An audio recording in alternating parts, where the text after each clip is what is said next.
গেছি পাগলের মতন আইছি আমি বাজারও 50,000 টাকা লই আইছি ওই বিকাশের হলা হ্যাঁ আমি তো টাকা দিয়ে দিতাম এরা কইতে আছে বাউতা বাজি ইয়া করেন আনা স্বামীর নাম্বারে ফোন দেন না আমি তো ওয়াইফাই চালাই কোনো টাকা নাই পরে দিয়ে আমি এরা আমার এমবি দিছে বা আপনি আগে কথা কন না স্বামী লগে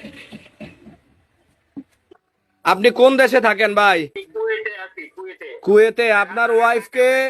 আপনার ওয়াইফকে প্রতারক চক্র এই মাত্র ফোন দিয়ে বলতেছে আপনি অ্যাক্সিডেন্ট করছেন, মুমূর্ষু অবস্থায় আছেন, যার কারণে ওরা বিকাশ নাম্বার দিয়ে টাকা চাচ্ছে 15,000 টাকা।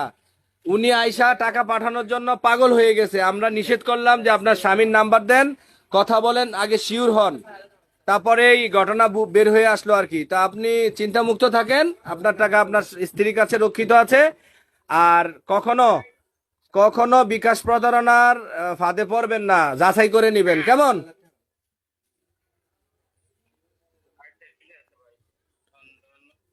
শুইছি আর আমার বলতেছে যে আপনার আমার ছেলেরে ফোন দিছে ফোন দি বলতেছে বলতেছে তোমার আব্বু অ্যাক্সিডেন্ট হয়েছে তাড়াতাড়ি মাথাত অনেক রক্ত চাইতে আছে হ্যাঁ মনুষ্য অবস্থায় এই মুহূর্তে 13,000 টাকা দেন।